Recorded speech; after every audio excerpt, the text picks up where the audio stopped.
I'm Bonnie Browning, and I'm with the American Quilter Society, and we're here at Grand Rapids AQS Quilt Week, and we're in the Ultimate Guild Challenge.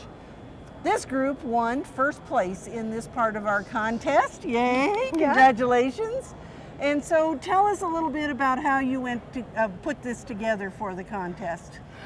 I'll start by saying we come to the Grand Rapids show every year, and every year we love the Ultimate Guild Challenge, and we talk about it every year. So after we left last year, we said, let's do it for next year. And so our art quilt group is a small group that's a subgroup of our larger guild, and we sat down and opened it to anyone who wanted to do it. And then once we had our core group, we said, okay, let's figure out what our parameters are going to be. And we took things that we had seen on previous years that we thought worked really well. One of them is we really loved when there were consistent borders on quilts and consistent sizes on quilts. So we did that, and all of our quilts are 30 by 50. They all have the same color border, eggplant borders. And then we needed a theme of tree houses, and we let that really be wide open how you wanted to interpret it. And the last thing you had to do is every one of these has a bird somewhere on it. Well, and you know, I think for those of the people that are out there considering doing this, the theme seems to work better. And I think if you look at all of the entries from this year, you'll see that having a theme like your treehouse theme makes the whole group hang together better, doesn't it? It does, it does. All right, well, so let's take a couple minutes and we're going to talk to individual members. We're going to let them tell us about their quilt and what they did. Okay. This is my treehouse quilt, and the name of it is When Spring Arrives at the Treehouse.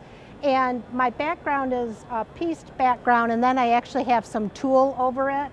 And obviously my mainstay is the purple tree, and I liked being a little different in color.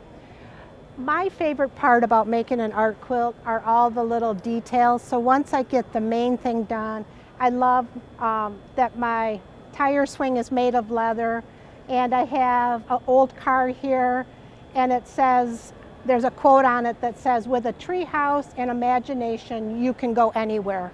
And so from there, everything on my quilt, including my flowers and my ladder, everything is handmade, and that's how it came together.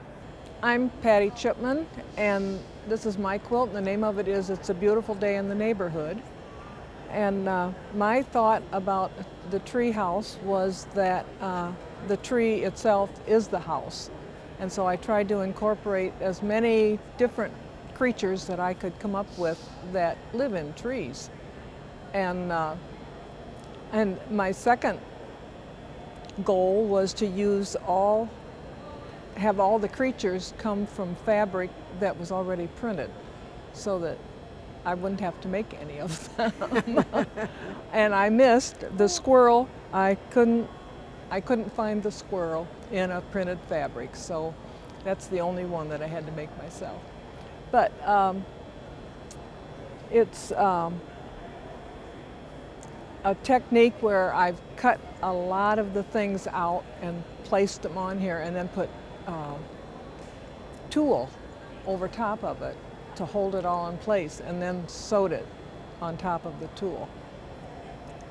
And followed the rules, had the border in the eggplant.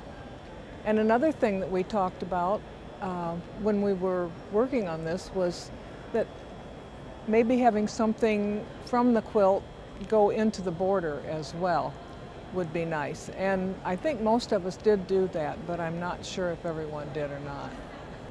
I'm June Bielitz.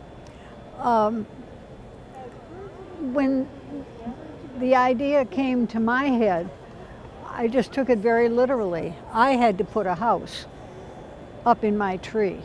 And this has been my dream house for a long, long time. Now, when my sons took a look at it, they said, Mom, your ladder won't climb up to the house.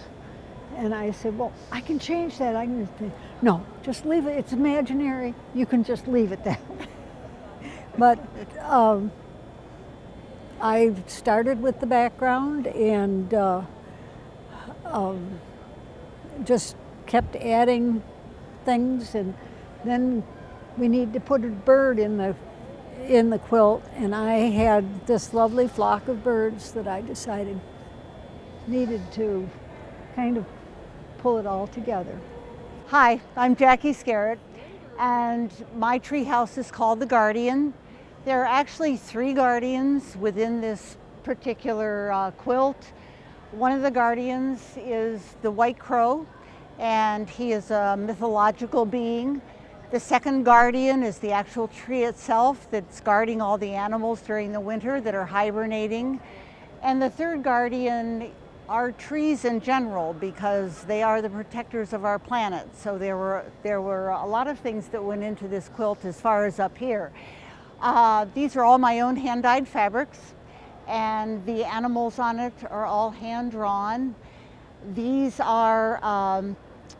circles are made from doing continuous repeating free motion quilting on a washable medium that when you wash it away, you have all of these left. And I thought that was going to kill me, but obviously it didn't. And it worked really well in this quilt.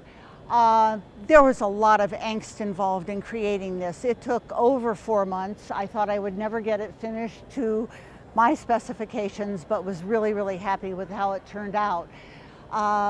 It was a lot of fun to do, and the challenge, I'll just speak for myself, was really a personal one. It wasn't just a challenge to do it for the Guild, but a challenge to see what I could do that was original, that would have the theme of tree house, but maybe not looking like a tree house. So now that it's finished, I can say I thoroughly enjoyed the process. Thanks. I'm Carolyn Zinn, and this is my treehouse quilt. It's called Treehouse. I wanted to do something a bit whimsical. I didn't want to try to be too true to reality, and I like saturated bright colors. I started with silk dupioni, which I hand-dyed myself, cut on the bias, and made the trunk and branches, and just made circles on circles for the foliage out of the same silk dupioni.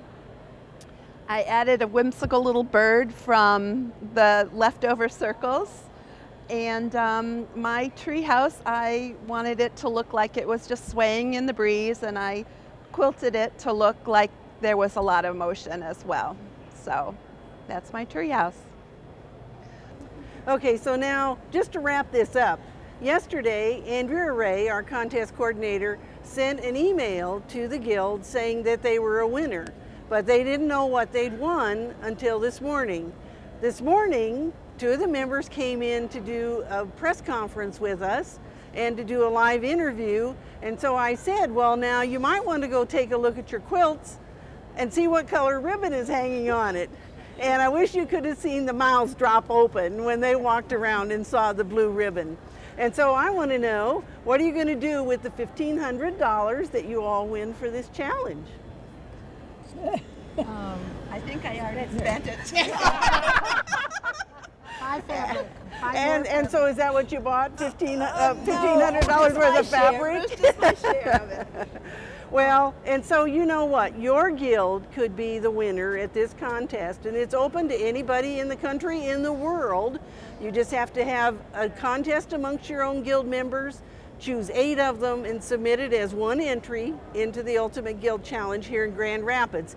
This is the only show that we do the Ultimate Guild Challenge in. And so they now can be testament that you can win, can't you?